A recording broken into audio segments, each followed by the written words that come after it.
Hello, hello. It should be live now, apparently. See if it's actually live. What's the crack with folks? How are we all keeping on this fine day? The weather is absolutely cracking here. Hopefully the audio isn't shocking, as it tends to be for some odd reason.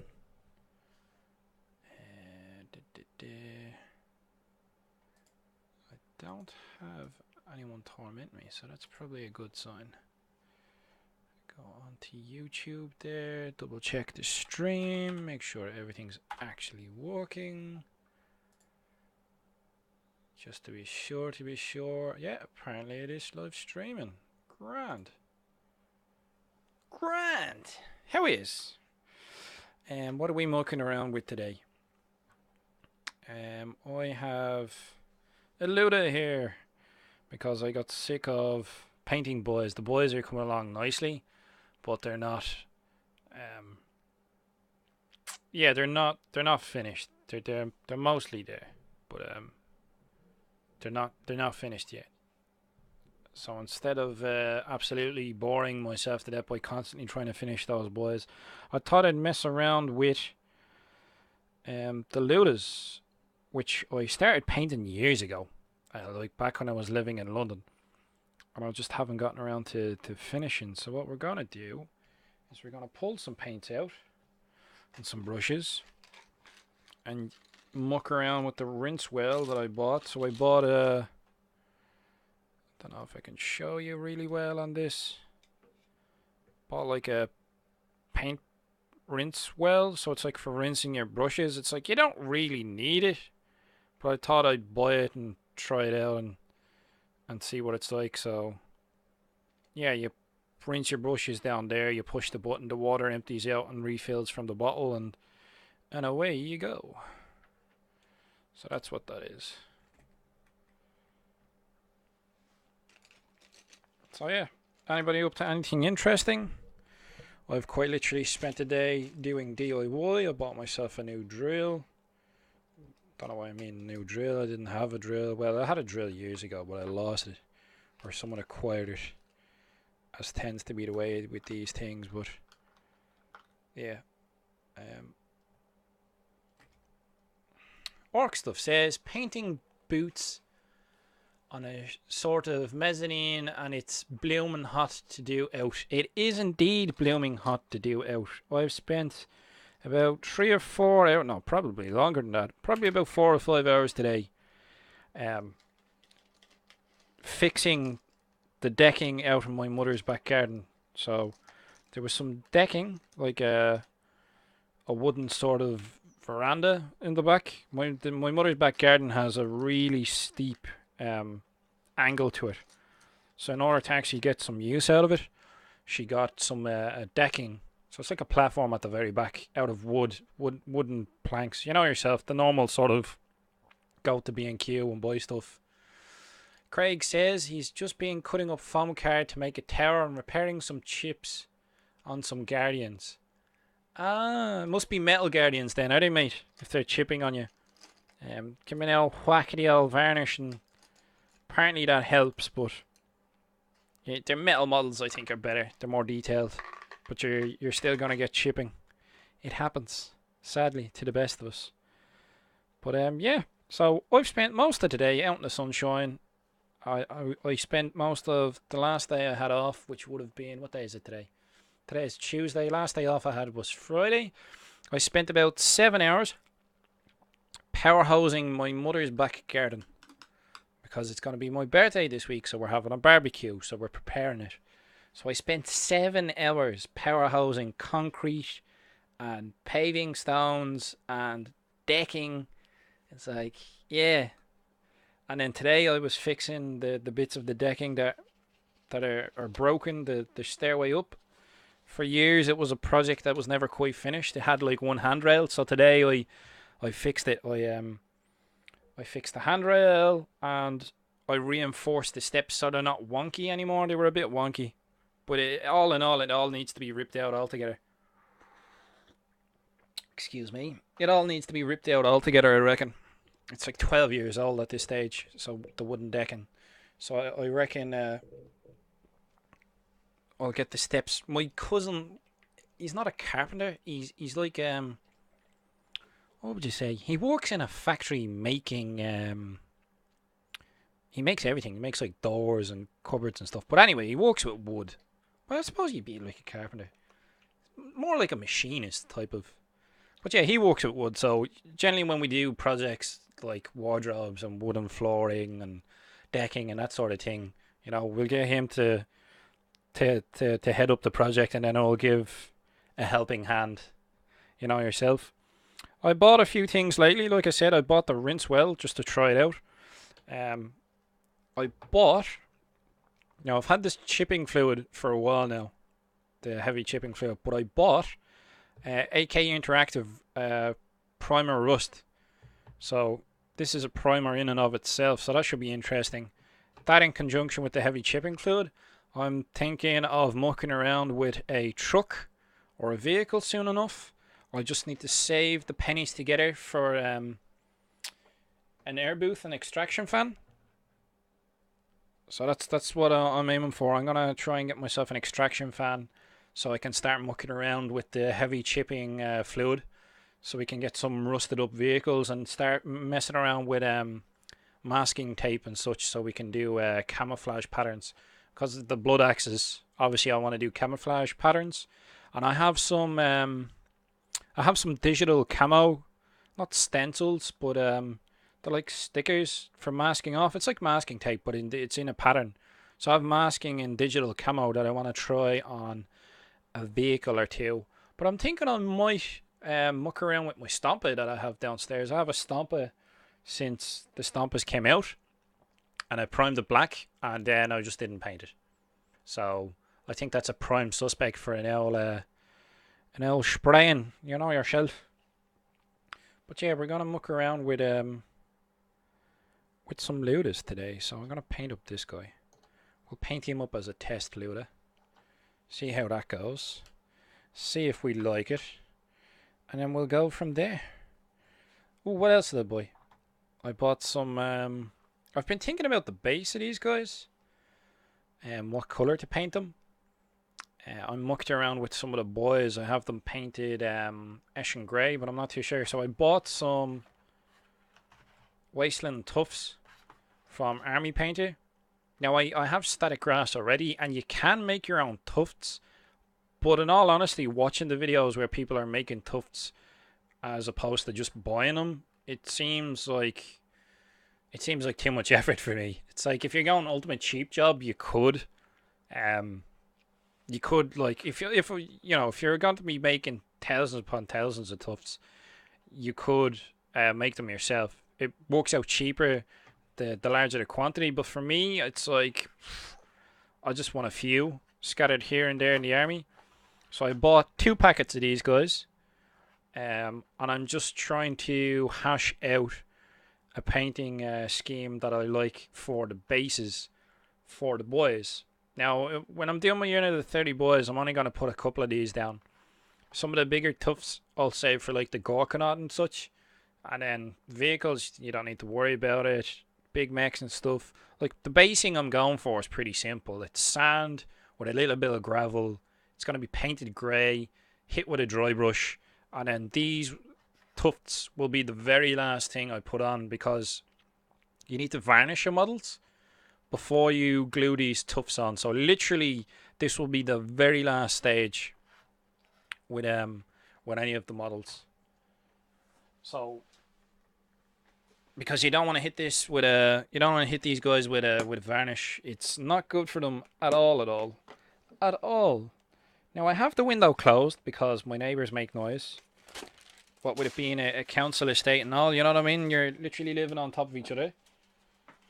But the weather is absolutely roasting out today. I think it was like I was going along in my car and it was saying 28 degrees or something. It's absolutely crazy. It's good for barbecues though. That's the plus side of it. Good barbecue weather. But for sitting indoors and painting, not so much.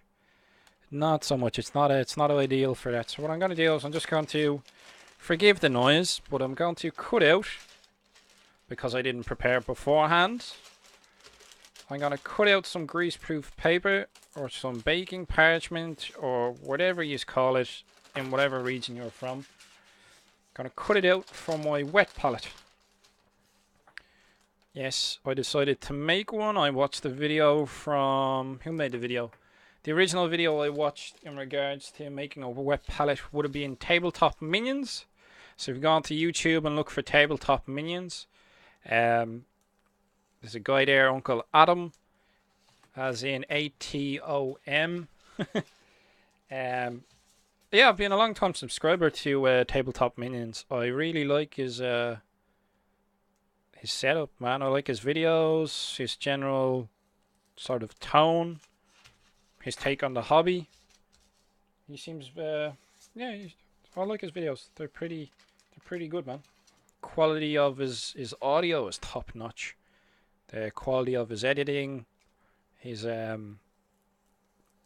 the people he gets to come on, he gets tutorials and stuff. So there you go. Not that he really needs any boosts. He's got like a shed load of subscribers. I don't know off the top of my head, but if you get the chance, that's where I learned to make this wet palette, was off of Tabletop Minions, off of Uncle Adam. So we have just some wet tissue paper. When I was in work, I acquired some, you know yourself. Just a couple of sheets of tissue paper, some water, and there we go. Look, we're all set to rock and roll. It doesn't take much. Sandwich box from Poundland or whatever, a couple of quid. Nothing too expensive, not breaking the bank.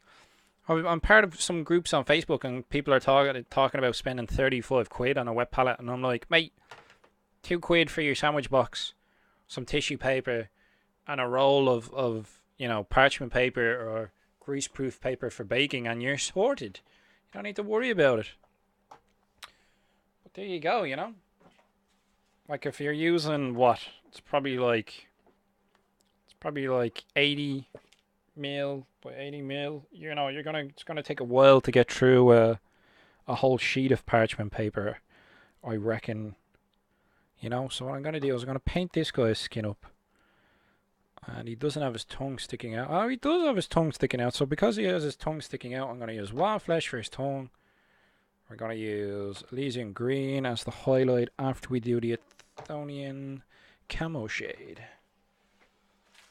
So that's what I'm up to. I'm going to paint a Luta, which is kind of like a boy, but not quite, you know. Something a bit different. Something a bit interesting. And yeah, we're cracking on. So yeah, it's my birthday this week. I will be the big 30. Getting old, I know. Into me 30s. What's the world come to? But sure, say la vie.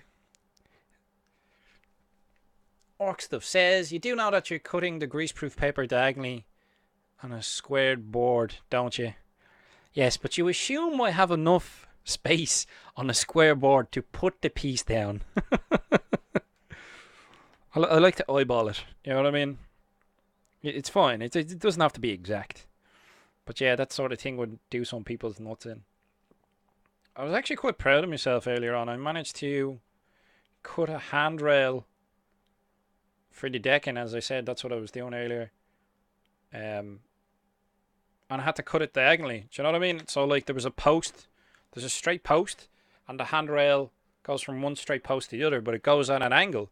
So I didn't have, like, I literally just had a pencil, a right angle, which is no use here at that stage, and a handsaw, and I just eyeballed it, and it ain't too bad, man. It's not too shabby for what it is, you know. It's not perfect. Well, you know, if I was looking for perfection, I think if I had a sander, I could have sanded it off a bit more flush, and got the join nice. But like I'm not any good with woodworking or DIY. Like I'm pretty sure I'd be able to bang together a wargaming table. You know. I think I could sit down and design a wargaming table and just make it out of wood and plywood or whatever, you know yourself. I'm sure I could manage to get by. I'm no DIY expert, no master, far from it. But I'll put me hand to anything. I'm sort of the type of chap who's like, I'll try anything, but I'm not the master. You know, sort of jack of all trades style. But yeah, Craig's working on terrain. Do you have a YouTube channel, Craig?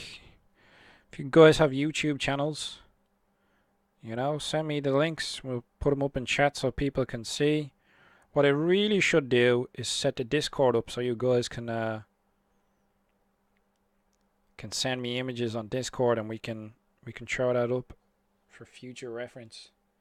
I think we'll have to do that. Do you think that would be a good idea if I set up a Discord channel and we can all share images and I can throw them up for people while we're doing videos? I think that'd be a good idea, so people can have a rough look at what we're doing. While I'm rambling on and sweating, my God, it's like sitting in an oven, man.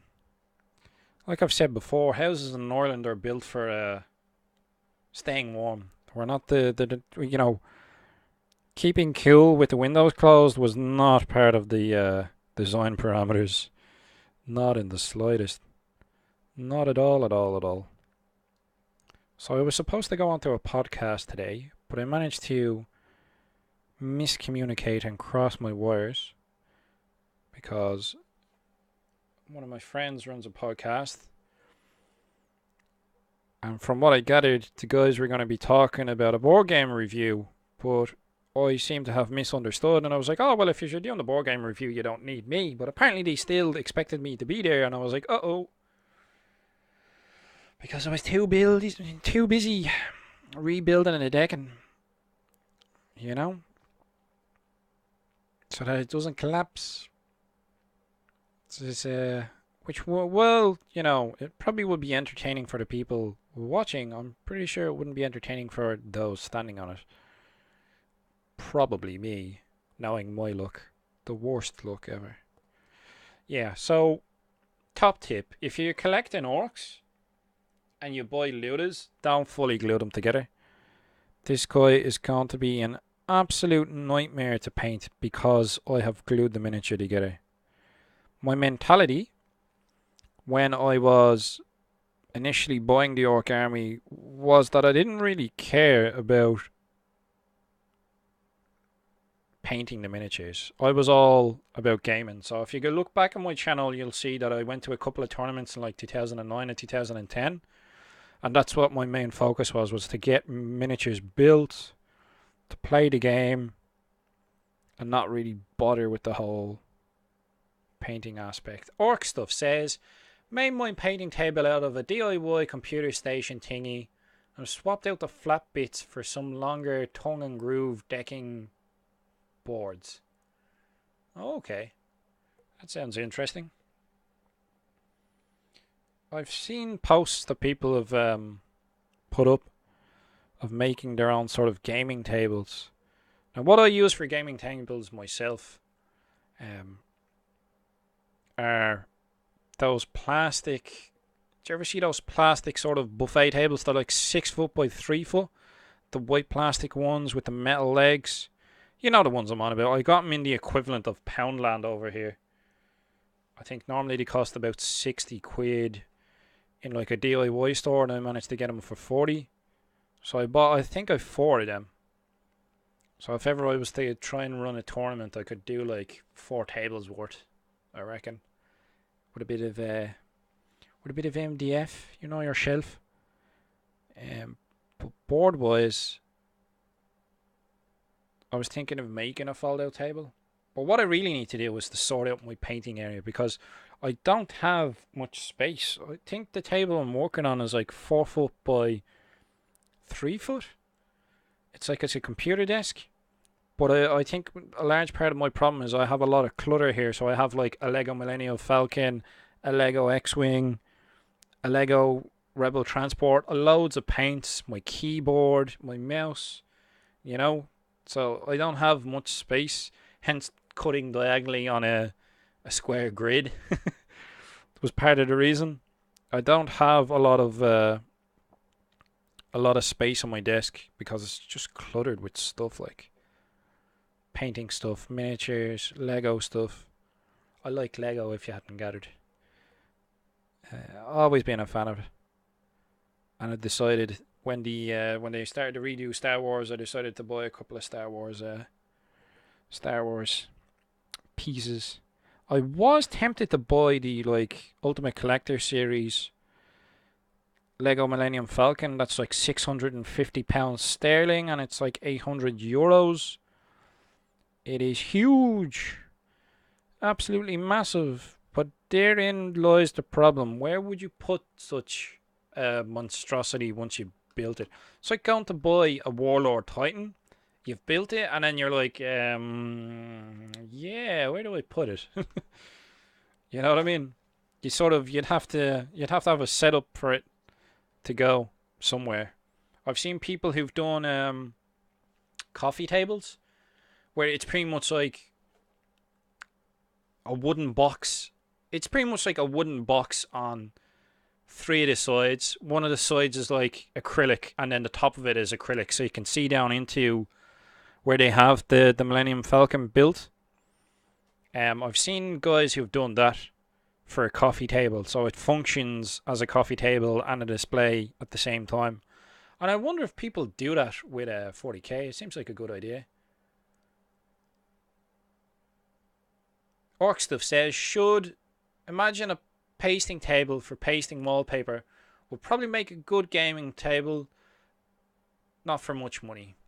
True fact. Craig says, my painting area is the dining room table with a few sheets of newspaper and a cutting mat for keeping the models stable. Nice. Well, I think quite a lot of people are like that. They don't have dedicated sort of spaces where they you just commandeer what space you can get your hands on. It's yeah, we've all been there. Craig says, we used pasting tables when I was at school. Very handy. It's funny that you guys say that, because the very first sort of gaming table I had was bought for me on a birthday, so I must have been about 10 or 11. And some of my relatives had bought me a pasting table. I think it's still in my mother's shed. They had bought me a pasting table to game on, because they all knew, like all of my family knew, you know yourself, I was nutty about Warhammer. So I think the pasting table is a staple of the wargaming nostalgia at this stage. And pretty much the plastic fold-out tables I have are pretty much like pasting tables, except a lot sturdier and made of plastic and metal. So yeah, I would have thought, yeah, like how much does a pasting table go for? It can't be that expensive. They're not made of like super expensive materials. They're cheap enough, like. I'm half tempted to go and look on the internet for the price of a pasting table, but I think that's something I'll do for another time. Feel free to Google how much a pasting table costs these days, guys, in regards to some of the newer players getting into the hobby. Because I'd reckon if you had 2 pasting tables and then bought a gaming mat, you'd be laughing. Balls in the Blue Shed says, I'm lucky I have a blue shed for my gaming and painting area. I pretty much figured with the name of Battles in a Blue Shed that would be the case. That's pretty sweet that you have a dedicated space. So you could, I suppose, do longer battle reports then. Like, there's nothing stopping you from setting up a game, playing it over a weekend with your mate, or like the Apocalypse games, like bigger games, you could leave them sort of set up in between. I suppose you could do that if you have your own dedicated space. There is a guy I know who has invited me out to his place a couple of times in Dublin, and he has, it's like a wooden it's not wooden shack. It's like sort of these prefabbed wooden buildings that you can get. And it's big, like, and he has a similar thing to what Battles in the Blue Shed has. This is his sort of gaming room as it is, but like it's a prop you could live in it. Like it's just wooden, this sort of prefab kit, and yeah, it's pretty cool, man. I've been out there a couple of times, and it's pretty sweet. You just sticks on the old electric radiator, and within minutes the place heats up, and it has like double glazed windows, double glazed doors. You know what I mean? It's like literally you could live in this thing. I thought it was proper cool when I first came across it. I tell you, yeah, they're not cheap though. They're not cheap, but they are proper cool. You know yourself. So yeah, your own dedicated sort of gaming table, that would be or gaming room. Dedicated gaming table in your own dedicated gaming room. I think that's the ultimate goal for everyone at some stage. You know what I mean? Just a hobby room. I'd love that, man. If I had a hobby room, just to keep all the hobby in one room so it doesn't slowly envelop the rest of your life. That would be handy. So what I'm gonna show you here is this little rinse well hopefully doing its thing. Now apparently, in order for you guys to see this, the angle I have it set up is something like that. So it's dirty water here, and I push the button and then it'll fill up. And because of the way paint works, some of the pigment sat at the bottom, so I always have a spare sort of brush to agitate the pigment. And I hit it again. This is handier, I suppose, for when it's changing. So when you're changing from a metallic color to a standard color, just give it a shake every now and then if it's not working. You know, that sort of helps. But yeah, I'm mucking around with that. It's more of a novelty than anything, I think. Whoop. Camera's back down. Hopefully it's not at a weird angle. And there we go. So I think that's the base color on him done. What we'll aim for next is an L wash. We'll give him a wash. Mind you, there's a part of the inside of his arm there that I can see that isn't painted, so that's annoying me. Realistically, I don't really need to bother with it.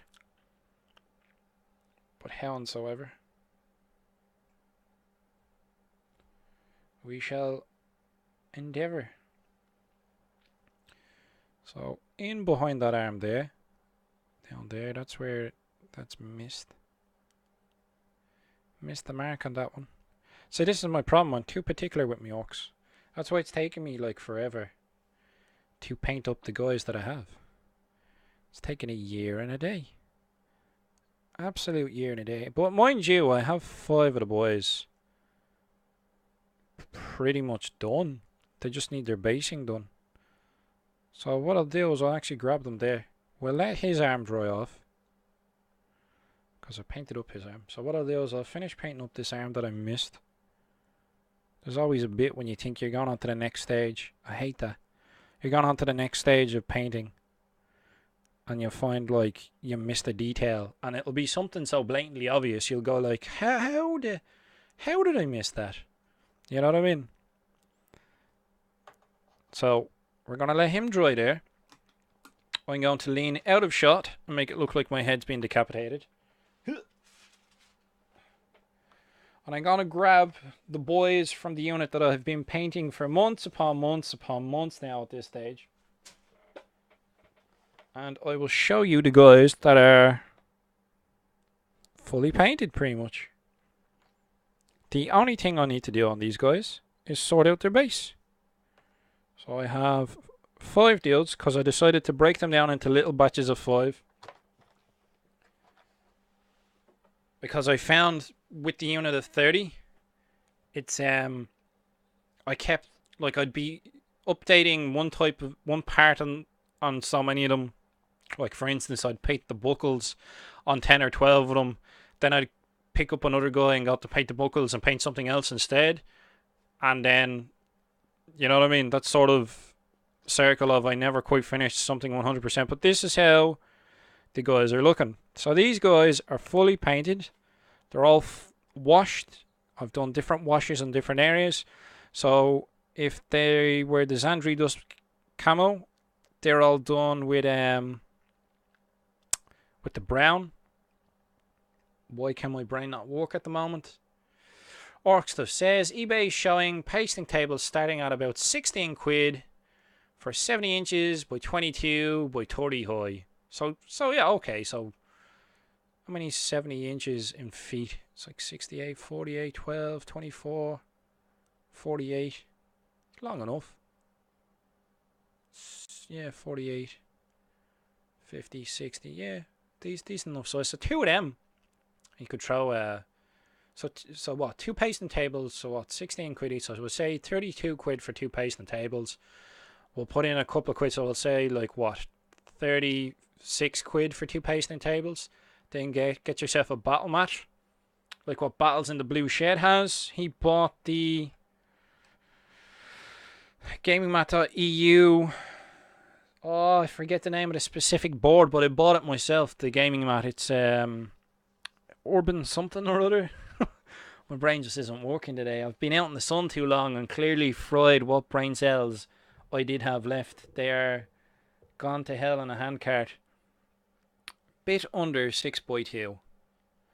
Orc Stuff says just a bit under 6x2. So yeah, two of them together would be a decent table. Or what you could do, if you can find it cheap enough, you could buy do you know that laminated flooring? You can buy laminated flooring and that stuff slots together like a jigsaw. I actually used that for a battle at one stage, I remember. The laminated flooring. But yeah, two pasting tables and a gaming mat of some form. Or go to like a haberdashery or a materials shop and just buy like 6x4 of material. It'll probably cost you like 20 or 30 quid. And Battles in the Blue Shed has reminded me of the name of the gaming.eu mat that I've bought, which is the Quarantine Zone. That's the one I bought. I only bought a single-sided mat though. It's sort of like a neoprene mat. So like, you know the neoprene mouse mats? I bought a single-sided Quarantine Zone. And the supplier I got it off didn't have any double-sided ones, so I just bought a single-sided one. But now that I know that double-sided ones exist, I am tempted. I may go on to gamingmat.eu and buy a double-sided mat myself. At which point I have two Quarantine Zones. So I may do something with that. I don't know. We shall see what the plans are in the future. But yeah, these 5 boys are painted up. The only thing I haven't done with these guys is paint their base. Now I don't know if you can really see the contrast and the colours here, because I did Ash and Grey on this guy's base, but previously I've done Ash and Grey on some of the boys' bases, and then I put like the black wash, I think it's Null and Oil, I put on the base, but then it absolutely drowned it out so that it just looked like it was still Abaddon black. So I have Ash and Grey on this guy's base, and I just need to find a colour that I'll dry brush over it. But my problem is I have some dry paints, but a lot of them are sort of like this Hexos Pale Sun. They're all this sort of tan colour. They're not a light grey. I need to go into the Games Workshop when I get the chance. I might do that before I go into work tomorrow. I might swing by the Games Workshop and have a look and see what paints they have that would be suitable to go over the Ash and Grey. Just get like a dry paint like this one, and just in grey, a light grey.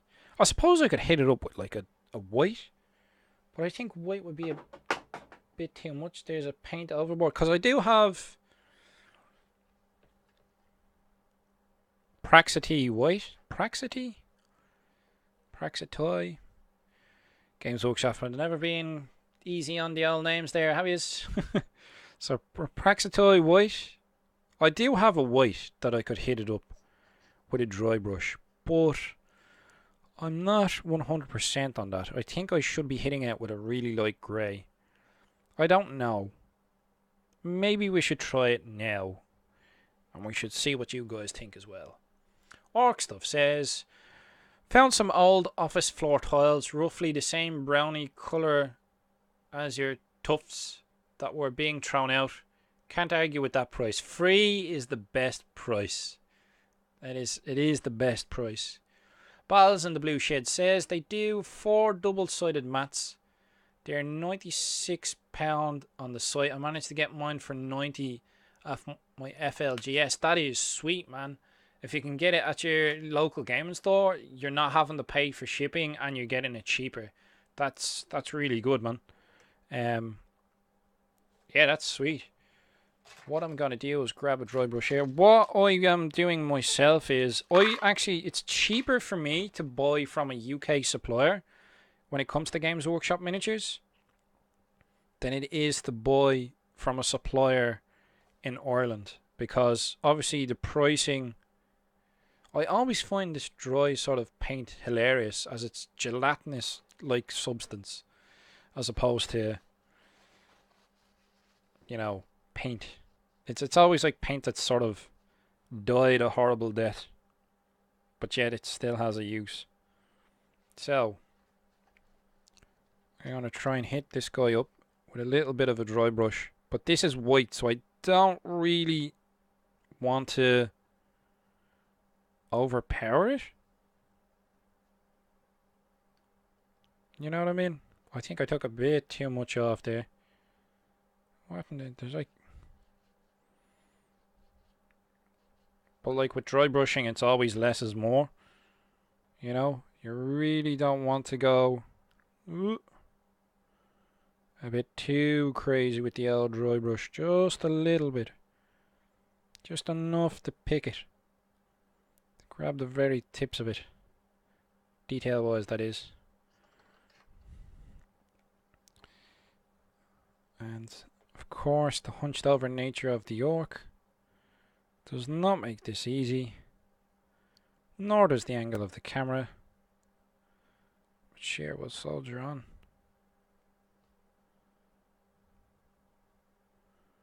That doesn't look too shabby now that I think about it.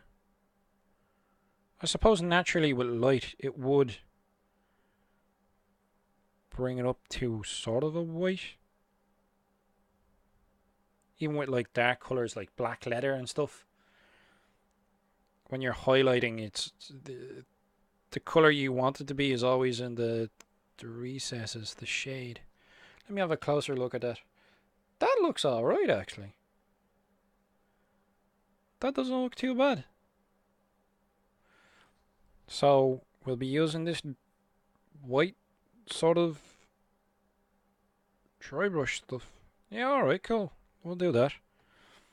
That doesn't look too bad. So what I'm going to be doing for the bases, I have decided, is an Eshin Grey colour. And then we're going to dry brush dry Praxity White over the top. So what I'm going to do is get the Eshin Grey. I'm going to paint the rest of the bases. So that means that I can move on to varnishing these guys. Now, varnish wise, I have satin varnish. But I'm not too sure. I'll have to do a test model that I don't really give a rat's about. Because the last thing you want to do is have miniatures you've spent hours upon hours painting, go to varnish them, and then it goes horrible. I've heard horror stories where people go to use the spray can, the can spray, like spray paints, but it's varnish. I've heard horror stories where people go to use it to shake it to do everything properly, and then it just frosts over the miniature, and it's like, oh man, it's the last thing you want. So yeah, Craig, do you varnish your miniatures? Since you're talking about fixing miniatures that are chipped, do you varnish them at all? Orc Stuff says, I wouldn't put too much effort into painting directly under the orc because it'd probably be casting a shadow under it anyways. That is true. Under the laws of physics, there would be a shadow, but I just want to pick out the very tips of it, give it a bit of detail.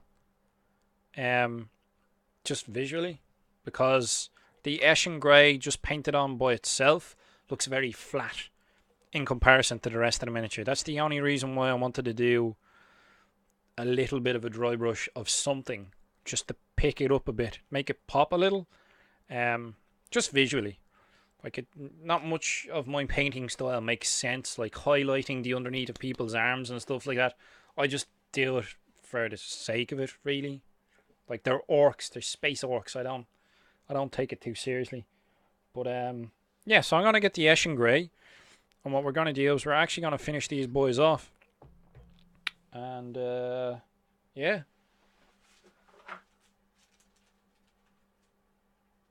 Haha. So, this is what I'm doing for my basin then. Eshin Grey, dry brush with that. Because it doesn't need to be like 2 or 3 stages. It's just orc boys. There's loads of them. Craig says, I've never varnished any models. I saw a few that looked terrible and it put me off. So, you've heard of the horror stories as well. Yeah. It is a sort of it's a gamble if you're not using good varnish. Like, I've heard, what is it, Winsor Newton? Is it Winsor Newton who do varnish? They do like artist sort of varnish. You want a matte varnish. You don't want a gloss. Gloss is all. Mind you, you can do a gloss varnish and then hit it with a matte varnish over it just to matte it. Apparently gloss is a lot better and more resilient. It's probably because it's a thicker layer. And then you just hit the gloss with a light dusting of matte varnish or whatever, and it sorts it out for you, man. So let's get some Eshin Grey onto the palette. Let's paint up that base. Get a little dry brush going. And then that's these 5 dudes boxed off. So that's 5 out of 30 that will be sorted. Craig says, thought it might be time to reevaluate that habit, as most of my armies are metal. Definitely. Especially if you're going with the metal miniatures, they are absolute swines for chipping. Especially if they decide to take a dive off of the table, as tends to be their way. You know what I mean? It's like metal miniatures can sort of sense when they're at the edge of the table, and miraculously they find an elbow that sort of sends them forward, and they tend to chip. They do indeed. But I suppose it depends how you're storing them as well.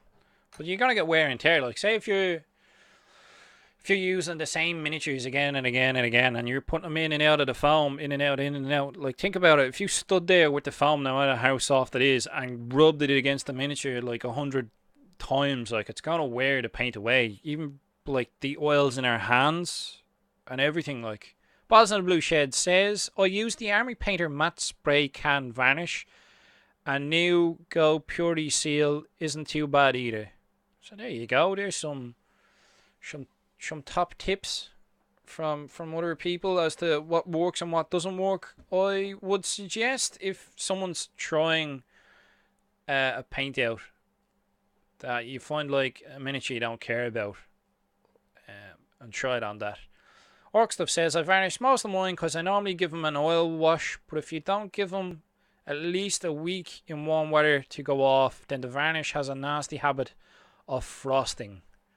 Exactly. You don't want the frosting effect to kick in. A week in warm weather to go off. I love it.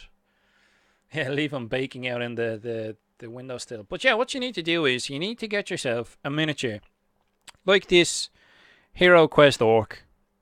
He needs to be stripped. I bought him second hand because I was short a few orcs in my Hero Quest board. Battles in the Blue Shed says, I tried airbrush varnish, but I couldn't get the hang of it. Anything in particular you couldn't get the hang of, like the technique, or just the actual material itself going through the airbrush? Because I think that's going to be the method I'm going to go through. I'm going to go through airbrushing it, most likely. As I reckon you'll get the most control out of it. Plus there won't be any fumes as such. But yeah, what you need to do is if you're trying a new varnish out, at least just find a miniature you don't give a rat's about, like this guy, and then try him. Test it on him first. You know what I mean?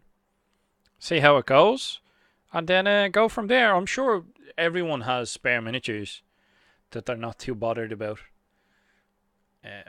You know, between kit bashes or miniatures that people have given you, or I don't know. There's always miniatures knocking around. I'm sure I'm not the only one with that sort of the problem of more miniatures than hours to paint them.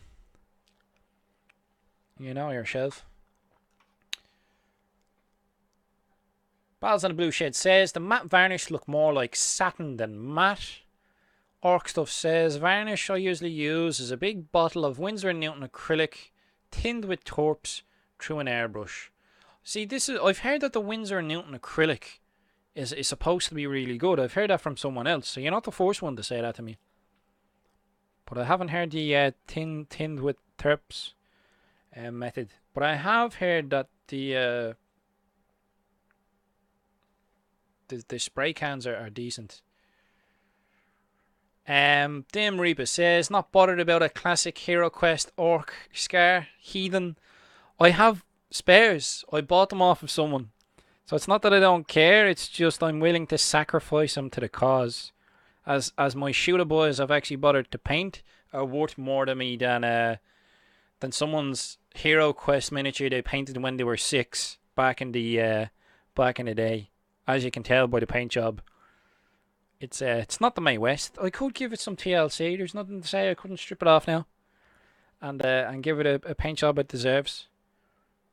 But I suppose that could be a project for another day. But my main focus at the moment is trying to get boys painted for the Orc Codex. And at the rate we're waiting for the Orc Codex, I might have a whole green tide painted. It is taking some time. Where's me Zoggin Codex? Yes, gits. That's what I want to know, man. Getting sick of using an index. Sick of it. But yeah, that's why I'm painting. That's what's got me back into painting and back into making YouTube videos. Is the new codex is coming, and I would like to have some painted miniatures when I go to a YUK meet, as opposed to not having painted miniatures, which is always better. You know yourself. Having painted miniatures is you know, it's, I think, hey, Engineer Jeff says you can do it. I can get the painting on. I was only gonna say that I was on videos with Jeff, getting me motivated to paint the boys up. But I have 5 of them pretty much painted at this stage. I only need to finish off the last 25 out of the unit. You know? Slowly, Foley. Getting there very slowly. I'm finding it hard. I'm finding sticking with it and the motivation. I was only thinking about this today, like what are the factors that I tend to struggle with when it comes to painting miniatures, and I think it's a lack of discipline, because I get bursts of motivation. So when I have the motivation to paint, I'll paint them. But then that motivation will get worn out because I'm painting so many of the same type of miniature, and it's taking me so long, because I went for... I pretty much did the worst thing you can do, which is like pick a unit of 30 boys and then pick a very difficult painting technique like painting camouflage and stuff. I went for probably the worst decision possible. Go for a big unit and then go for a really technical... it's not technically advanced, but go for a very intricate paint job. You know what I mean? It'd be like picking a unit of Space Marines like Dark Angels and then deciding you wanted to paint all the lettering on the scrolls. That's where I went wrong. Orc Stuff says, thinning Winsor & Newton matte varnish with torps is what it recommends on the bottle, as well as giving oil paintings at least 6 months to dry off before spraying. There you go, you're using it from the bottle. Engineer Jeff, can't eat an elephant in one bite. That is true, Jeff. You cannot eat an elephant in one bite, but that doesn't stop you from trying. As I've learned the hard way, man. But we're getting there. like I've said to the rest of the guys here, these 5 orc boys that I have, this one is now fully painted since I've done his base. So this guy is fully painted. He is done and dusted. So that is 1 out of 30. There's 5 guys here, 5 shooter boys in total that I've gotten to the pretty much fully painted mark. And I'm just doing their base now. And then that's those 5 guys done. And then over the next couple of nights, while I get the chance, I'm gonna aim to get 5 guys done a night. So hopefully I'll have at least half the unit, or a fair chunk of the unit done by this week. And then that'll be that unit of shooter boys done. And then we can move on to the looters. Something a bit more intricate and interesting. But that's a unit of 15 looters. It's not as bad as a unit of 30 shooter boys, but it'll be something interesting. And then while I'm waiting for the extraction booth for my airbrush, we can get vehicles painted, and we can muck around with that rust technique, see what that's like, see if you guys like that technique, if I can get the swing of it, get some camouflage patterns going. I have various patterns I want to try. I want to actually paint up a vehicle or two, like the Katachan, oh no, not a Katachan, the Cadian. The Cadian colour scheme. I like the Cadian colour scheme. It's a Xandri Dust base, and then they use like a Lauren Forest for the green stripes. That looks pretty interesting. I'm thinking about doing that on a unit of. Thinking about doing that on the looters, their trousers. Do that Xandri Dust base and then do the green and paint it up like the Cadian colours. Because I'm pretty sure if Blood Axe boys saw a camouflage color scheme and liked it, that they'd pretty much copy it. You know what I mean? But I want to try a vehicle like that. So I don't know if I'll go big and go with the Stomper to start off with. Mind you, it's a really big sort of area. So I'm thinking if I was to paint the Stomper, I would paint the bulk of the miniature. Can't even talk now. I'm thinking about it that much. I think I'd paint the bulk of the Stomper in camouflage and then pick off the odd armor panel in the colours of some of my friends' armies. So what I had a looted wagon, which was a Rhino at one stage, and the Rhino was red. And what I like to do is I like to theme some of the colours. So some of the guys who I play against regularly, I like to theme some of the colours. So if I ever come across some Eldar helmets, I'll be painting them a sort of a deep purple because I used to play against Craig a lot in London. You know what I mean? So it's a fun little nod to people. Sort of a sign of respect. It's like you remember the guys you play with all the time, so you'll put like a Space Marine. So like say if you're playing your mate who's like Imperial Guard. If one of my friends I play against was not Imperial Guard, Imperial Fist. One of the guys I play against was Imperial Fist.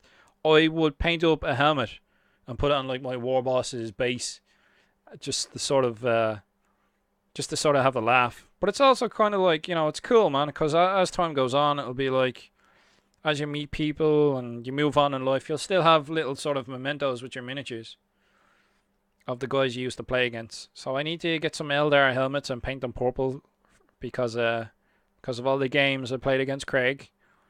And his filthy Eldar in 7th Ed. Oh my god. The psychic face. The memories. The horror.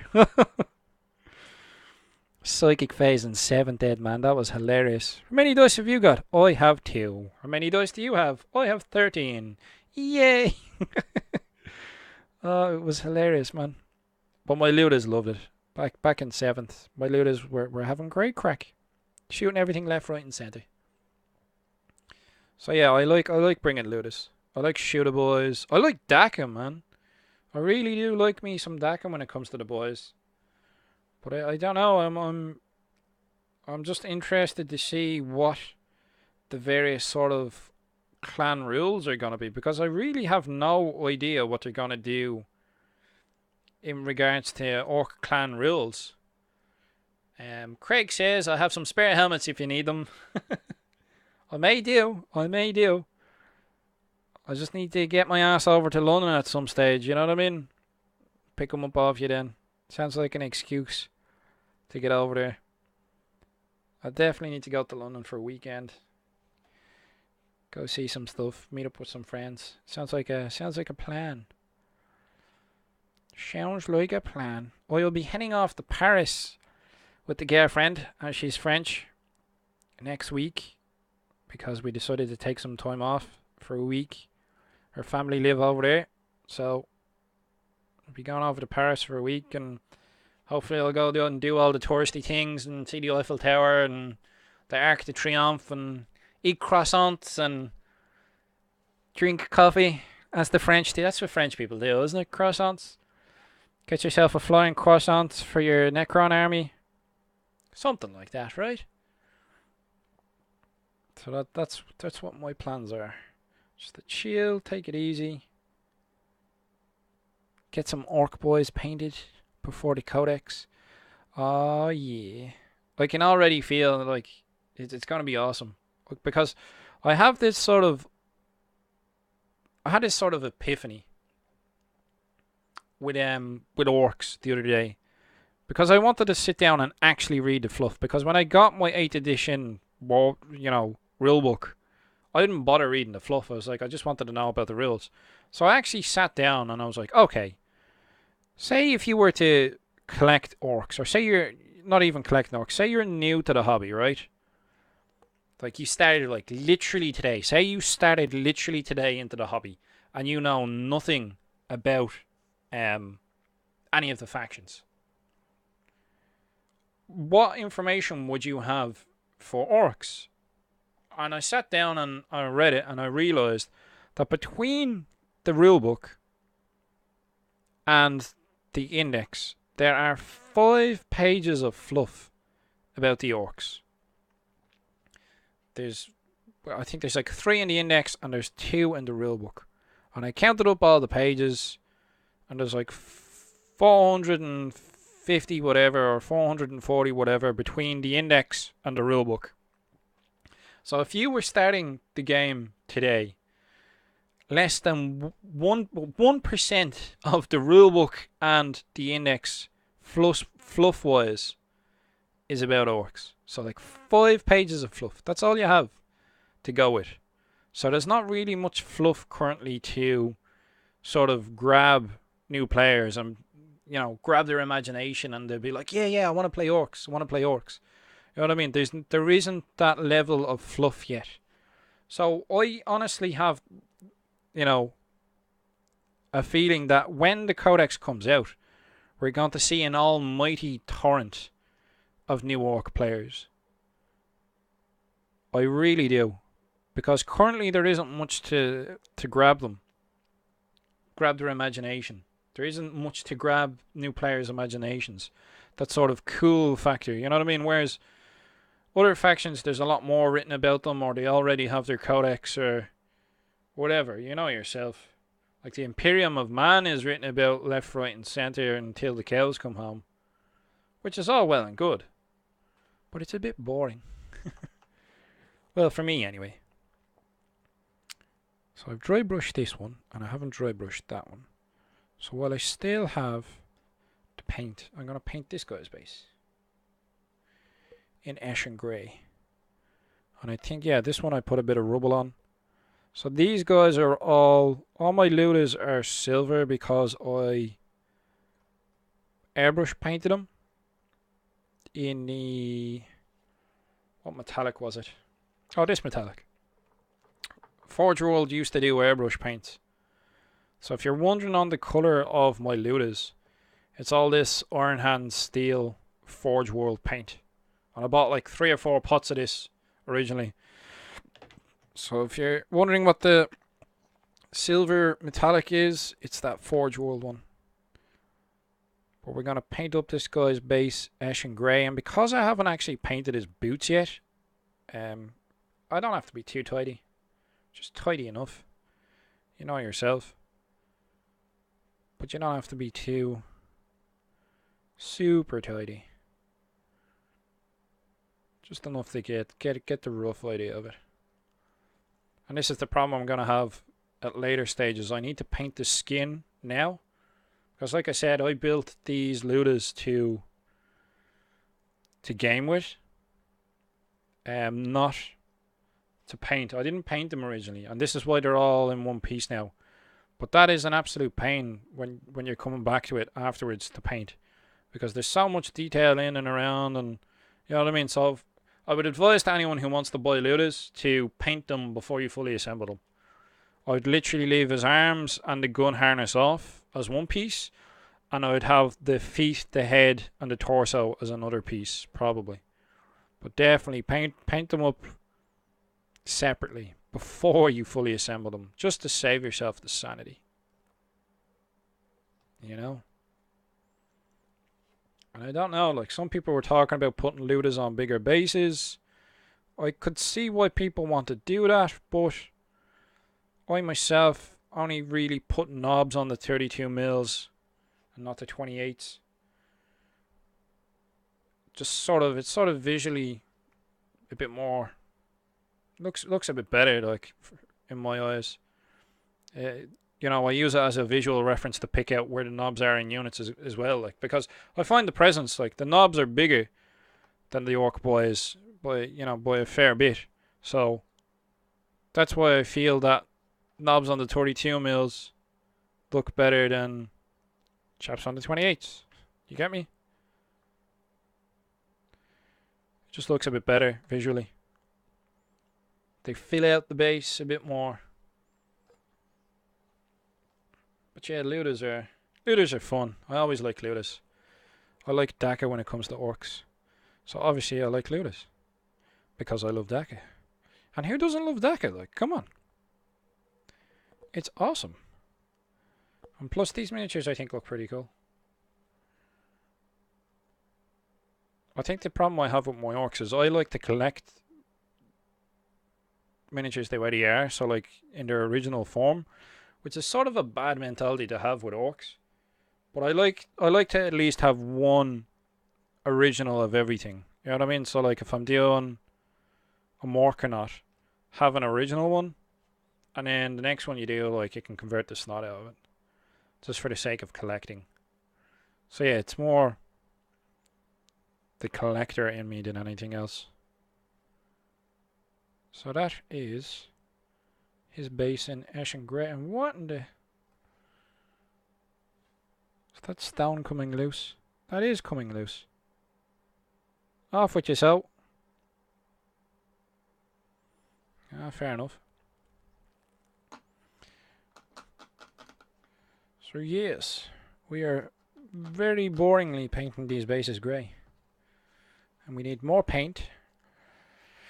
And thankfully I'm using a wet palette, otherwise the paint would all be dry because this room is roasting hot. Oh my god. I can't drink tea now at the moment, it's too warm. We're gonna have to go for the bottled water, that's how bad it is.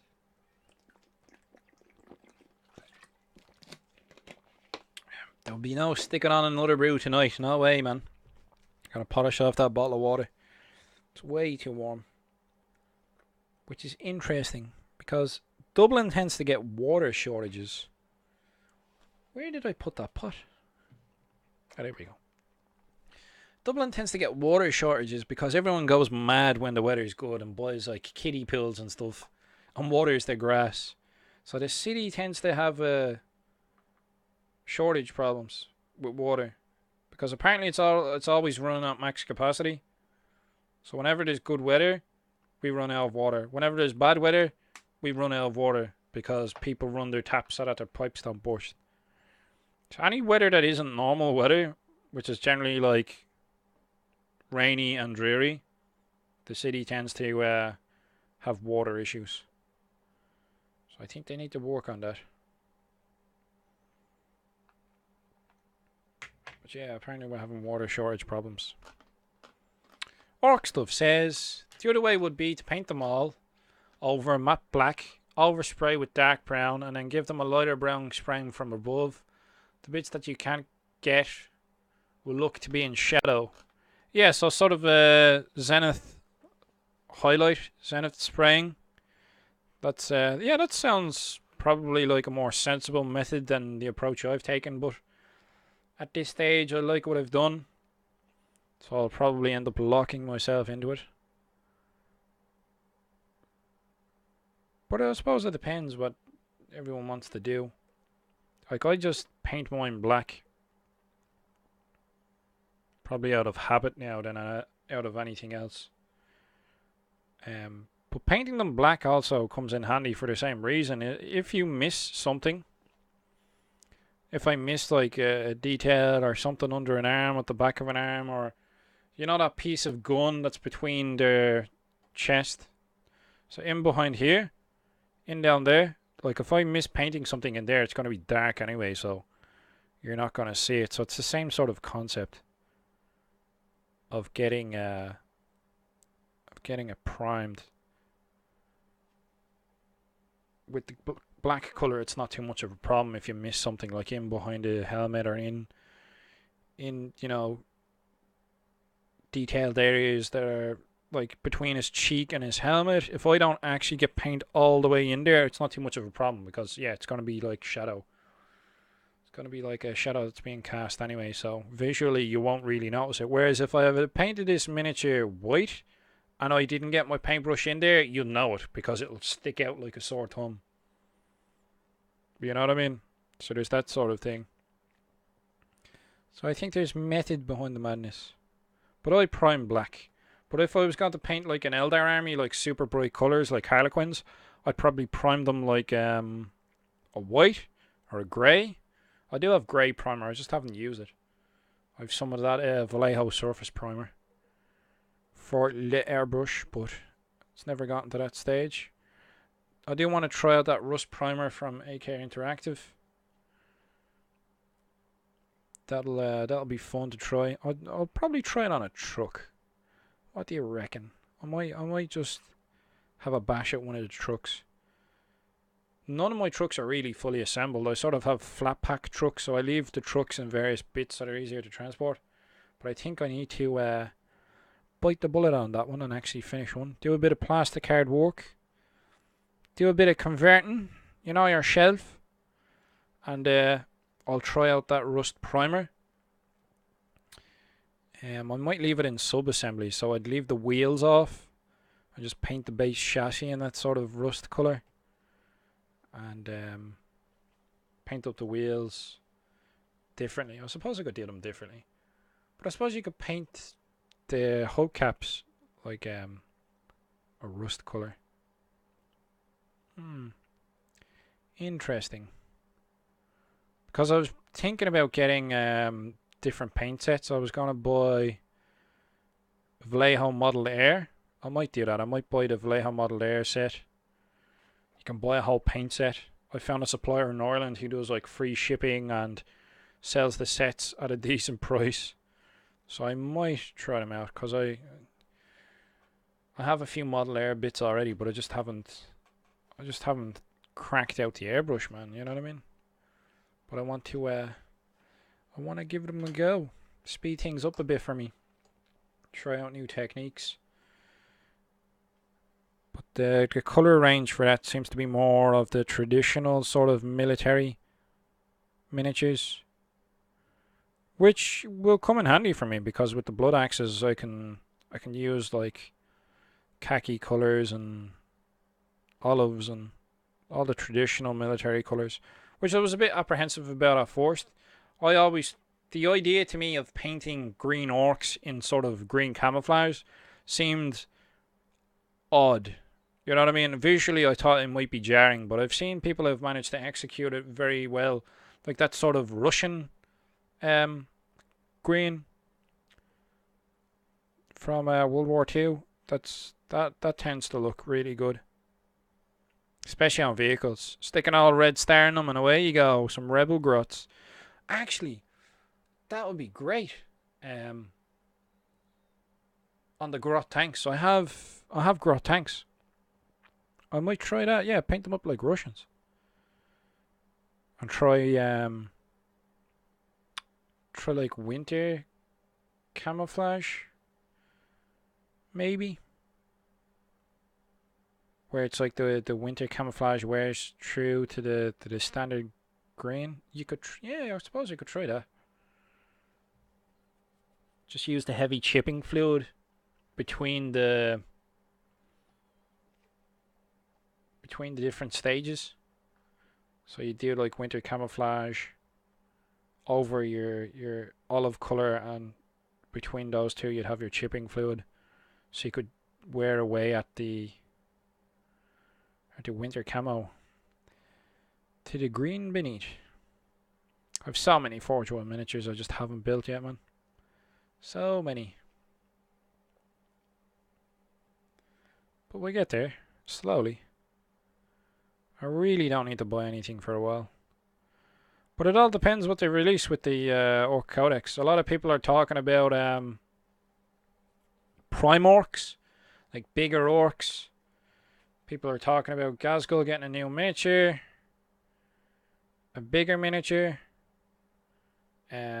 Size-wise, it doesn't really matter too much with orcs because the little guys are always sort of less experienced, and the bigger guys are, well, they're the bigger guys, so it's like the likes of knobs and stuff like that. I suppose they could fill in a gap where Scar boys used to be.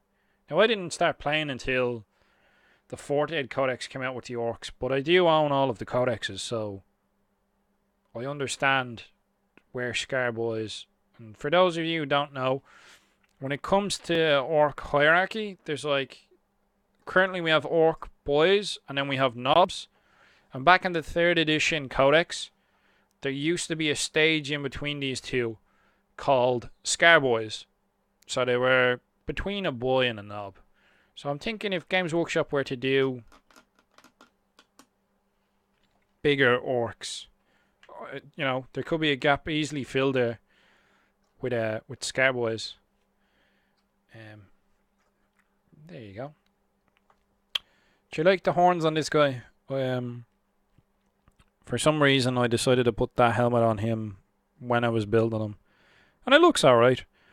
I tried to do various stages of highlighting, so I went from, I think it's Mornfang Brown up into the like a Ushapti bone and whatever other bone, bleach bone, the various highlights. There's like 2 or 3 stages of highlights on these horns alone, which is hilarious. But they look alright. They don't look too bad. And I managed to put the wash over the camos so they're sort of toned down a little bit. They're not too bad. They're grand. I have an itchy nose. It's annoying me. So yeah, that's the base on most of these guys painted now. Most. And then I suppose I'll have to be varnishing them next. Because once I have them varnished, I can glue on me tufts. Apparently super glue is the way to go for that. Can't go wrong with a bit of super glue. Sort out the tufts. Be grand. And then that'll be 5 guys like 100% painted. I don't ever, now that I think about it, I don't think I've ever had a miniature 100% painted. Like, throughout the whole of my hobby, I don't think I've ever had a miniature that is 100% painted. That is bad out, man. That is, yeah. Should be ashamed of myself. Hand in my hobby card. I'm just checking the bases on all these guys to make sure that I've gotten the ash and grey on a decent layer, and it seems that way. That guy's one is highlighted already. And the base on the Luda looks fine as well. Actually, it looks like it needs a bit more paint. I seem to have gone a bit thin on the old paint in one layer here, near his foot. So I get a bit more paint on there for him, and that should be him sorted. Won't numb shelf, he won't. So yeah, I'm liking the grey. The basing wise, these guys, I was thinking originally of doing sort of a desert camo, because I was originally going to try and tie it in with Gorka Morka because I have a lot of Gorka Morka miniatures. So my thinking at the time was, if I do desert camo, my Gorka Morka miniatures can also function in my 40k army. You know what I mean? Because they'll all visually be tied in with the same base. So that's what I was originally thinking when I was thinking of doing desert color, desert camos. That sort of Gorka Morka base. But then I realised as time went on, it's like, I have so many orcs. I do not need my Gorka Morka miniatures in my 40k army to make up the numbers. You know? And some of them would look a bit out of place at this stage, I think. So what I decided to do was go with a grey colour, because I like the idea that my orcs sort of fight in cities, in and around cities. That's why I've incorporated a grey camouflage, sort of like an urban camouflage. I like to think that, you know, my orc army tends to go into urban areas and cave heads in, you know, or dacker the snot out of stuff. Video close quarters fighting. That's my thinking on it anyway. But I like to do the two various tones of camouflage. The desert one looks cool, man. The urban one's grand. You just need to figure out what patterns. So if you're doing your own unit, like, you can do the same color but with different patterns. That's not a problem. I'll just wait for those bases to dry up, and then I'll hit these guys up with a dry brush. It's the same with this guy. He's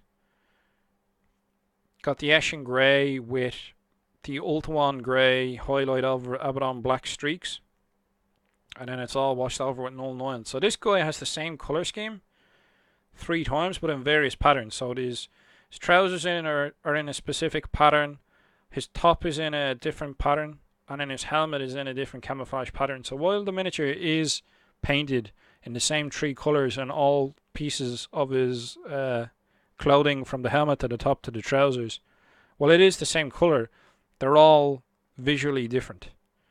Well, maybe to me because I painted them, so I know that they are. But I thought it would be a bit more interesting. Now, there's not that many guys in the unit who have that, who have 3 of the same colour. They all tend to have a combination of, like, the desert camo and then like an urban camo and then desert camo again. So like the trousers will be one colour, the top will be another, the helmet's a different one, or the trousers, and you know what I mean? So I basically went with 2 camouflage patterns, and then as I'm painting through the unit, I'm changing up which item of clothing is painted in which colour. So visually, all these 5 guys together, we can tell that they are all in the same unit because they have the same colours of camouflage together, but they're all still a little bit mixed up. You know what I mean? So then they're uniform to a certain regard, but not too uniform, because you don't want that with orcs. You don't want them looking too uniform, even for blood axes. So they all have the same palette tying them together, but they're all still a bit yeah, their items of clothing are still random enough that you know it's orcs, and it's not too organised. It tends to never be too organised, even with blood axes. Well, I suppose blood axes sort of pride themselves on being more organised than the rest of the gits, so it wouldn't surprise me. I have another Luda over here that I'm going to start painting up. This was the colour scheme I was originally going for, which is Wa Flesh. I used to do Wa Flesh as the base and then work my way up from there, but I decided to change it up. So I'm going to redo this guy's skin. His trousers, I think, are a khaki colour from Vallejo Model Air, from what I remember off the top of my head. But that's neither here nor there. So what I'm going to do is I'm going to redo this guy's skin. And then his friend here, I think his base will be dried up by then, and then we'll dry brush the boys' bases so that they're all 100% done. Orc Stuff says that other gits ain't organised at all. I know, us fellow blood axes have it down to a T. The rest of them are a disorganised mob. They are a disgrace to orcdom. Let's have a look. at the colours. I don't even know what yellow I tried to do here, but clearly it wasn't. It was not the right yellow to go with, because that looks horrendous. So what I might do is try and fix that yellow cable while I'm here, because it's annoying me. So I'm going to put a bit of Everland Sunset over that yellow cable. And while I'm at it, I might as well put some red down for some red cabling. Just for the crack, like. While I'm trying different stuff out, you know? Just to put some variation. Oh. That's not a good sign. I think that red is yeah. Oh my god. Look at that, man. Like, kill it with fire, man. Holy smokes. That needs to be saved. That is never a good sight to see when you open. These paint pots are terrible. They really are. Like, there's the Corax White I opened. And it was like this as well. Never opened the Corax White. And, like, look at this. This is like a putty, man. And this is a base color. This isn't supposed to be this sort of, like, chunks of... Oh. Yeah, man, I need to buy that Vallejo set. Try something different. I'm not happy with these Games Workshop paint pots at all. Especially with paints drying up and you've never opened them, like. And they're all being stored the same, you know. It's all room temperature stuff. It's not like I'm sitting them on top of radiators. That is just bad out. That pot is dead. Well, it's nice knowing you. I'm going to have to try and save that one. That's probably where the majority of the Lahmia medium paint sets come from. Or Lahmia medium sales. It's like people trying to save their paints. Because that was shocking, man. But yeah, I told you about the Corax White. Or Ceramite White. This way here. I only opened this the other day. And it's like that. It's like never opened before. And it comes like that out of the pot. Like, this is shocking stuff. Absolutely shocking. I'm going to have to make a pile of paints that need to be saved. It's like, I've never been open before, but I'm dry. It's like, great. That's all you need. And it's about, what, £3 a pot? More than £3 a pot? They ain't bleeding cheap, man. Last thing you want is for them to run out before you get a chance to use them. Or to dry out, not even run out. You know what I mean? That's annoying. But sure, onwards and upwards. Does anybody else have that problem where their paints dry out before you use them? I always sort of found with the Balter round pots that they sort of, some of them died a death depending on the colour. I always remember Snakebite leather was always a really bad paint for it. Like, you'd literally open it in the store and it'll be like set, nearly solid, like, which isn't good, man. It's not good at all. Das ist nicht gut. Not good at all. It's not like I paint that often. So when I do paint, I would like them to not be dry, thanks. I think dropper bottles are the way, man. Especially when it comes to airbrush paints. I don't understand when Games Workshop do airbrush paints in paint pots. It's like, it's not how it works. You know? Orkstuff says, try chucking a couple of drops of water in it first and stir it up, see if that brings it back. I'm a bit apprehensive to throw water in because the pigment has a tendency to separate whenever I do that. So, especially if I'm leaving it for prolonged periods. But what I might do is, there's some paint medium that I have called Lahmia medium. So, I might throw some of this stuff in. Lahmia medium. So this is the paint medium. So that's what the pigment's sitting in.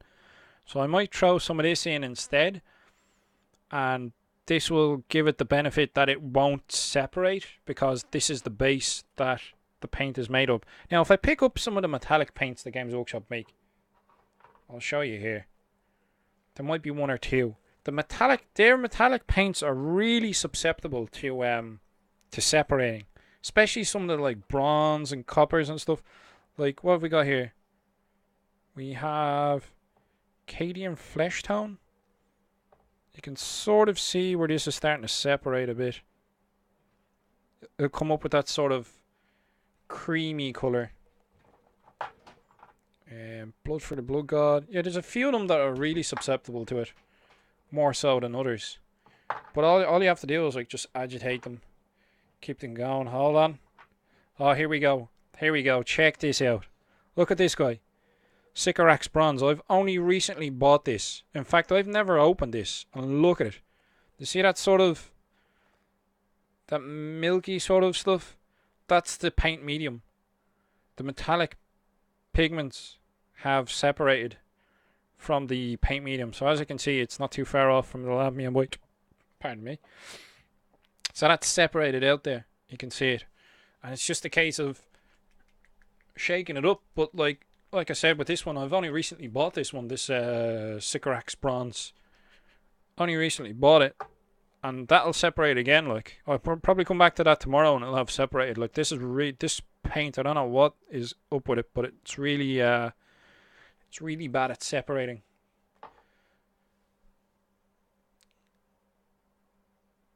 Yeah, Orc Stuff is saying the Lamia Medium is probably the stuff the paint has already got in it and it's already come adrift. Yeah, it is. It's the medium that it's sitting in already. Lamia Medium was.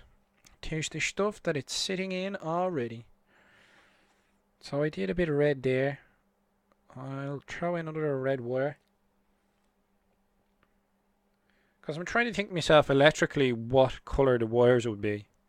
So old school wiring for Ireland was black and red.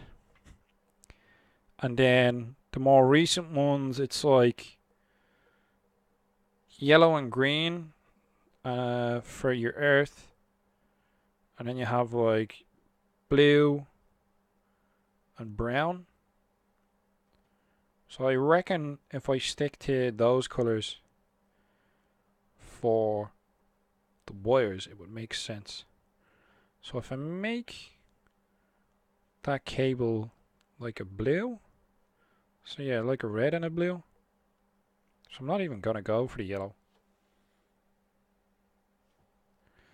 That way I'll make it look like it's being ripped out of a building or something like that. Like, I'm pretty sure the orcs wouldn't care where you get the wiring from as long as it works.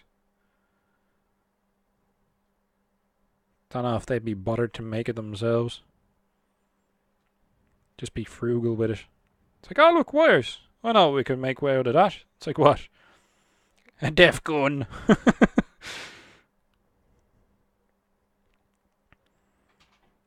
The Mad Max getting the old creativity going. So yeah, red. I think red is definitely a go-to colour for wiring. Can't go wrong with red wires. Makes the electricity go faster. Definitely. And I think we'll go with blue for the other one. Just to sort of tie it in to the whole standards of electricity. Electrical wire. Maybe I could have done the big one black, but I'm thinking black looks a bit boring. You know, everyone and their cousin paints wires black. We want something a bit different that pops. Obviously it won't pop as much visually once it's all being washed with the appropriate washes. Make them all a bit grimy. Apparently my orcs are painted very clean. That's what a lot of people have said to me. Like, maybe it's the technique I have, or maybe I'm just a bit too tidy with my orcs. But I don't like using collecting orcs as an excuse to be sloppy with the paint jobs. If you know what I mean. Like, not that I'm saying other people are still, like, some people have some really good techniques that looks really well visually for orcs, but I don't have an artistic style when it comes to painting my orcs. I just sort of paint them just the way they are. That's looking alright. It's not looking too bad. It's coming along there now.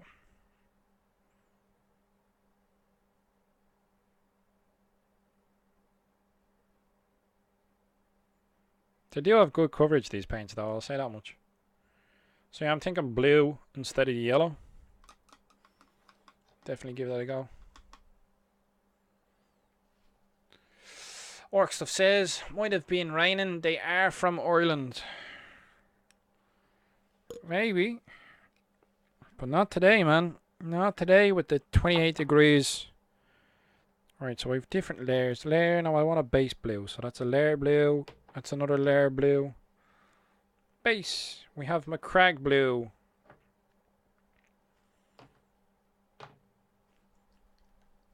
Hopefully this one isn't separated in the pot, even though it's never been opened. You can tell I've never opened my paints, because you can, usually there's like a paint pigment in there, like this. You can tell if I've never opened the paint before. So we'll do sort of McCrag blue, which is pretty dark. But sure, we'll see what happens. With the L, freshly cracked open. Oh, it's actually lighter than I thought, which is good. So take some McCrag blue there. And paint up the wires in this guy, McCrag blue. McCrag. McCrag. You know, McCrag. That was nearly overrun by Tyranids, but of course the Ultramarines will never lose. Can't be letting the poster boys die, can we now?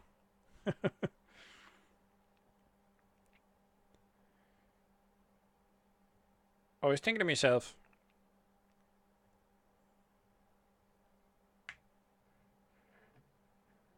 I'd leave the outer wire yellow Orc Stuff says and put blue wire in it. Oh, I suppose, yeah, sort of insulation. Well, yeah, there is actually a second cable inside it. That's not bad thinking, that. There is a double cable. You're right there, and it's not exposed cable, because if it was exposed cable, you'd see the sort of the fibers of the copper. So the inner wire is, you reckon, inner wire blue, outer wire yellow. We'll give that a go. So it's sort of like it's protective sleeve. Technically, we should paint it sort of like an off-white then. So it won't matter too much. So we'll do the inner part blue.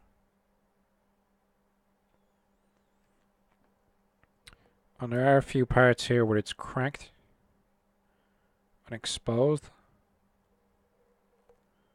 So there's a bit there, and then the actual top of it up here has cracked and exposed. The inner wire. So we'll paint that bit as well.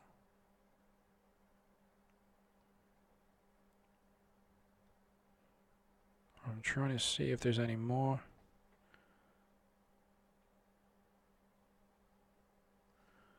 That seemed to be it. I don't see any more exposed sort of areas. Just here. So you reckon blue on the inside, and then I'll go over the exterior in yellow. So I don't have to be super tidy with this blue. Just get good coverage.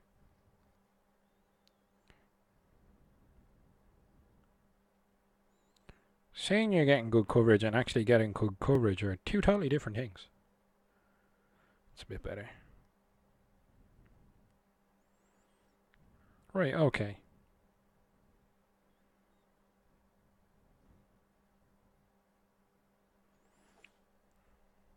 Alright. It's not looking too bad. Let's do the other wire yellow. Hopefully this isn't congealed into an unholy mass. Hey! Something that looks like paint.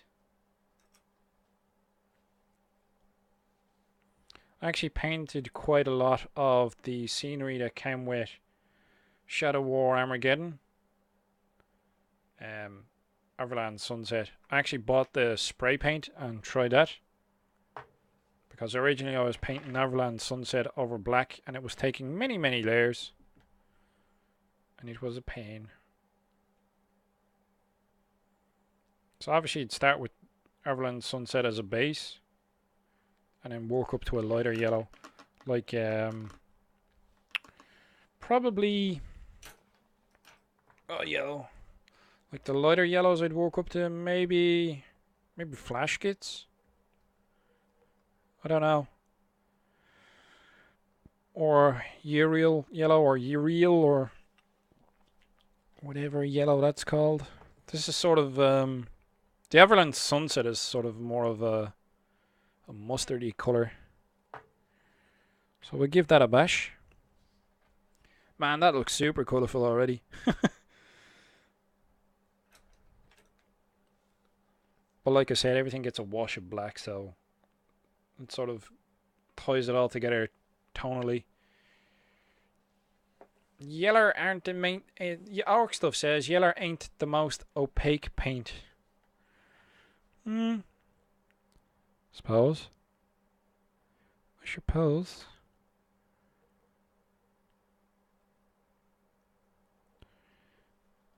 But I definitely think that once you put a black wash over it, it'll tone the whole thing down. And I have no idea what yellow I tried to paint this with originally, but my god, the coverage on it was dire. Was it the yellow from the airbrush? Maybe. Maybe it was the airbrush colour. I'm not too sure. But yeah, I was looking through my paints and I'm going, I have an air colour. Like, who... This makes no sense to me. So this is a Citadel air colour. Troll Slayer orange. Why is it in a paint pot? If it's for an airbrush, it makes no sense for it to be in a paint pot. You know what I mean? It means you're going to have to go and get pipettes and all that type of stuff. And they don't sell pipettes to the best of my knowledge. I could be wrong there. But they don't sell pipettes. Orc stuff says ear oil yeller. Ear oil? Ear ole? Air ole yeller. I'm sure there's a joke in there somewhere I'm not getting. Air ole. Point of reference maybe? Oh, you know what would be cool? A fuel truck. That would be cool, man. Octane. Fuel. Because I remember playing with Lego as a kid. And we had fuel trucks. And the fuel truck brand for Lego was Octane. That was the brand of fuel that you had. So I've always thought to myself, if I ever did an orc fuel truck, it would have to be Octane instead of Octane. I always thought that would be funny. But then I suppose people don't really make fuel trucks because they wouldn't have offensive weapons. Uriel yellow, ear hole yellow. Yeah, I get you. I think I've just had an idea for a conversion though. So, big tracks can take like burners and scorches, yeah? So if you did a big track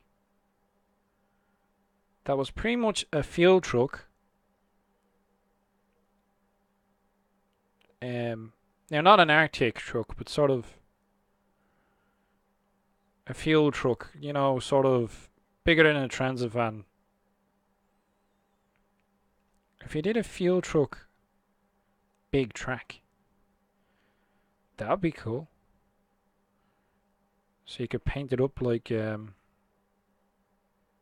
like your fuel truck. So like you'd have your Shell symbol on it or whatever, or in our case the octane. So octane fuel, and then you'd have it hooked up to the scorches and the flamers and stuff. Sounds like a good idea. Feel free to steal the idea, to loot it, and make it your own, as is good and proper in Orky.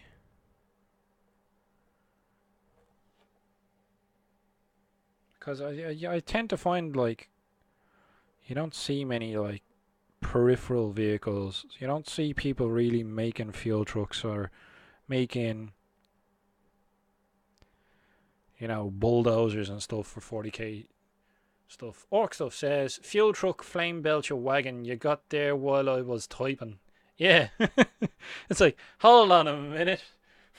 Let's think about this orc logically. It's like, flame belching fuel truck. Because you know yourself, like, if orcs had a fuel truck, they would totally stick flamers coming out of it.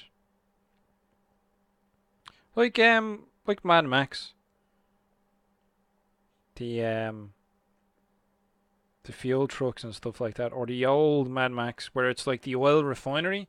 So of course, because it's like an oil refinery, they have flamethrower defensive weapons because, well, they make fuel there. So why wouldn't they? Suppose it's the whole, when you have lemons make lemonade, when you have fuel make flamethrowers. Why wouldn't you? Surplus of it. We've a surplus of guzzling. What will we do? Shoot it at the enemy. Yay! It's not too bad, this. Yeah, man, this makes for something interesting. Painting a Luda with all of its varied wires and doodads and stuff. You could totally go to town on these guys. I find that interesting about miniatures. You don't realise how much detail they truly have until you have to sit down and paint them. And then you realise what you're dealing with. Because I didn't realise how much detail the standard orc boys have until I started painting them, and I was like, holy smokes, there's a hell of a lot of belt buckles and such on these guys that I didn't even realise because I hadn't painted them before. You know, it's one thing assembling something, but when you're painting them en masse, it's like, oh my god. Especially if you're painting the same detail again and again and again. You get to know the miniatures at that stage. You probably know them better than the people who sculpted them because you've gone over the same thing again and again, and it's like, oh, here's Shoot a Boy number 90. Yeah, yellow's never really a great colour to get the cover, but this doesn't seem too bad. Seems alright, like. Seems reasonable coverage-wise.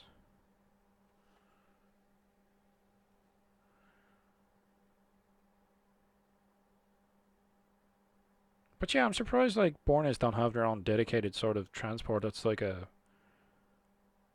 flame wagon. Some sort of scorcher wagon. That'd make more sense.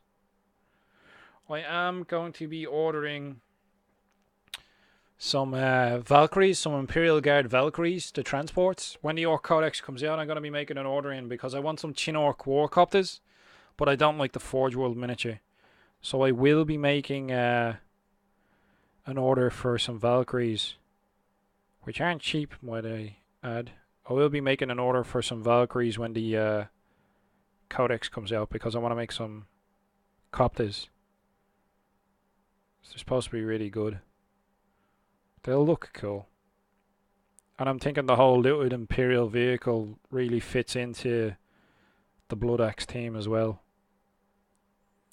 I have a few Imperial vehicles that I really should get the finger out with. I have A Goliath truck, the Gene Stealer Goliath truck. I think I'll use the ram off of that for a battle wagon.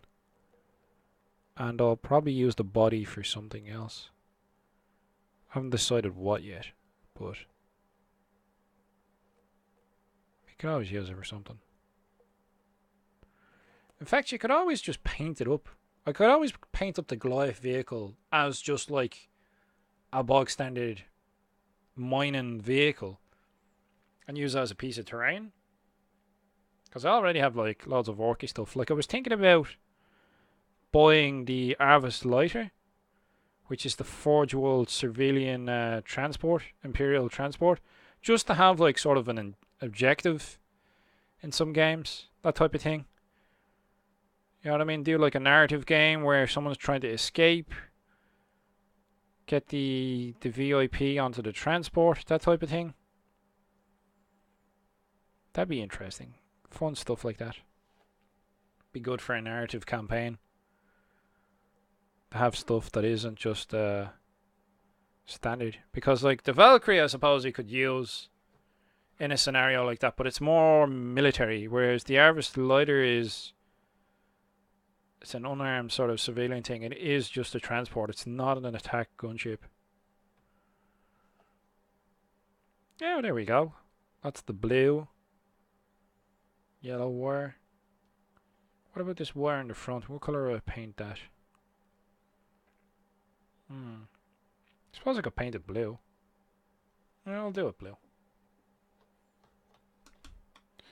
That front wire.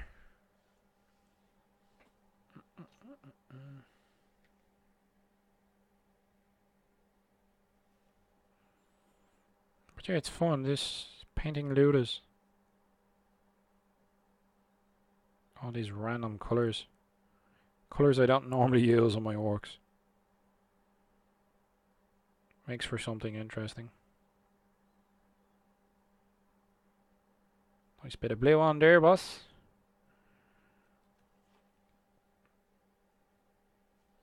And I like how this cable actually goes into the base of his control that he has in his hand.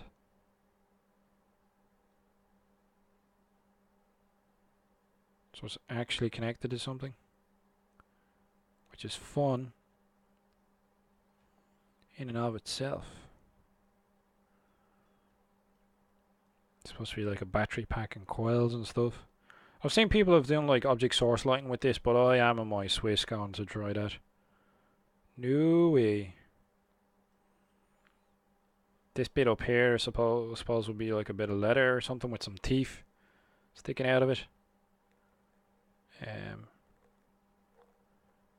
And his skin needs to be a different colour. So we'll paint that now.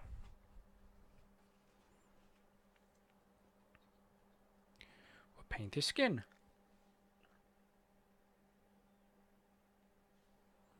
So, Death World Forest Camo.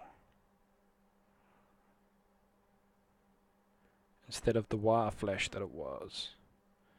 So it's a lighter tone, but it's a more muted and natural tone. Not that you can really have natural tone on science fiction orcs that technically don't exist. But sure, it looks cool. I did not come up with the colour scheme. I got it off of someone. But I liked it. I think I was giving out on one of my videos about how I wasn't 100% happy about the colour scheme.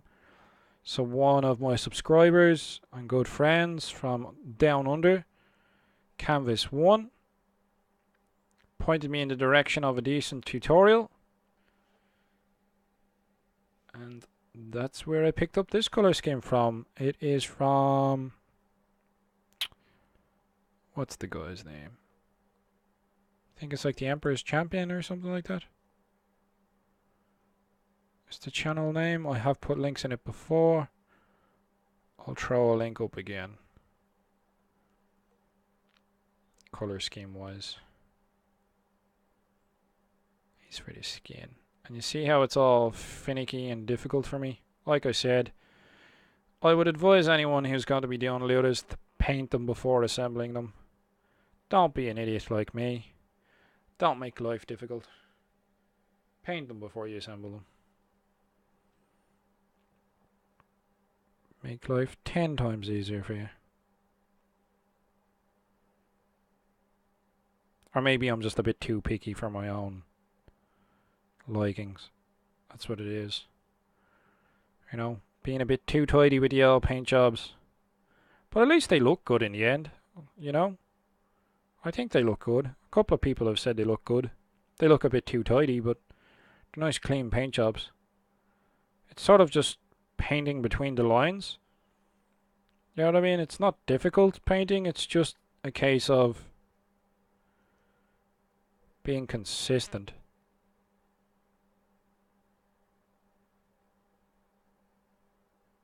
Just get the colours solid. So get solid base colours in, and that's half the battle, man.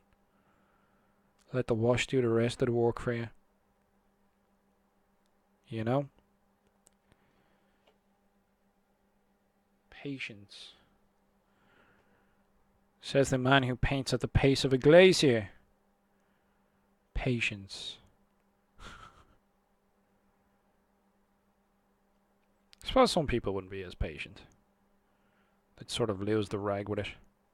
I get born out myself, but I come back to it.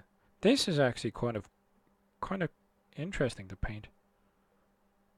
This Luda. Because it's so different compared to what I'm used to painting. The big gun harness. Can't even say harness. The big gun harness. The makes for some interesting bits and pieces to pick out and paint. Especially those wires. That was fun. That, like, I haven't painted anything in those colours at all. So that was really interesting. Suppose you could break up the monotony of painting a lot of boys by, like, painting some boys and then painting some Ludas and then painting some boys and so on and so forth. Work your way through it till you get the mob done. And then you're sorted at the end of it. But like I said, I have my first fully painted miniatures in forever. Or potentially in all of time. No, I think I had some painted miniatures when I used to collect Tomb Kings back in the day. I do remember having Tomb Kings painted up. And my mother had bought a new kitchen table. And she wanted to store the old kitchen table away. But I managed to persuade her to let me to put the old kitchen table in the bedroom. Because I used to share a room with my brother. So I had this smaller kitchen table in there. And I was using it as a hobby table. Oh, I was loving it, man. Absolutely loving it. Having a little dedicated space. It was pretty cool. Even though it was slightly too big for what it was for. It's better than nothing. Especially when you're like a teenager. You'd be happy out from having no hobby space to having a hobby space. Dedicated hobby space. You didn't know yourself.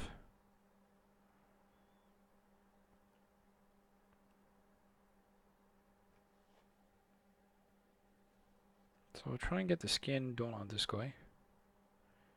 I think I'll go back to the boys. And I'll finish dry brushing. Dry brushing. I'll finish dry brushing their base.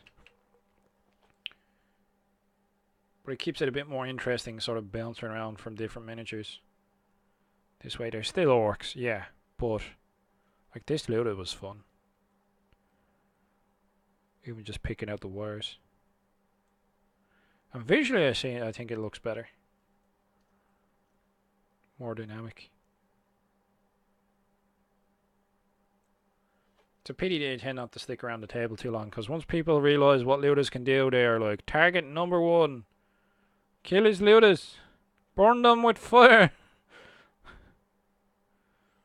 As soon as they're deployed. It's like, die, suckers! Because I've had my units of Ludas ravage people's armies before. Absolutely butcher them. It's like, oh, how many shots did you get? I rolled 3 shots apiece. Mwahaha. 3 is the magic number. It is indeed, especially when you're rolling for shots with looters. 3 is indeed the magic number. You're rolling a D3. I like to use command points to re-roll it, because we've nothing else to be spending command points on at the moment. Yay! Because we don't have a codex or decent command points. I didn't even bother with the chapter approved book, because I'm like, psh.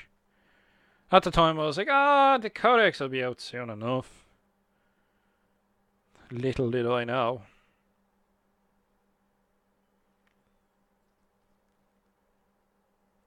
See all these little finicky bits up and in the arm, and just trying to get a solid colour in. Be well chuffed. In between the gaps. The bits that people probably won't see, but I know won't be painted, so I have to paint them. I must have like some sort of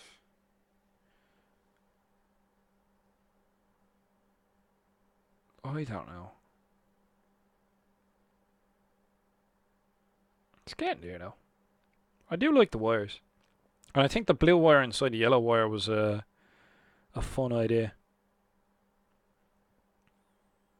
And then the other blue wire then for the controller.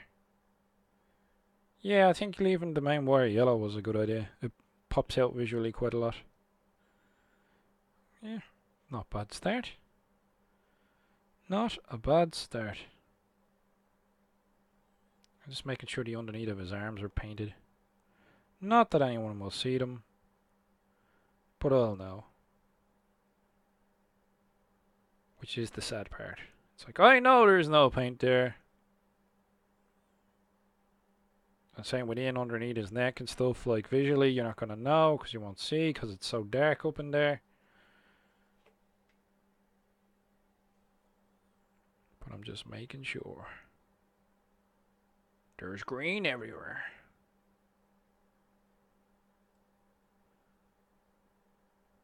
Right.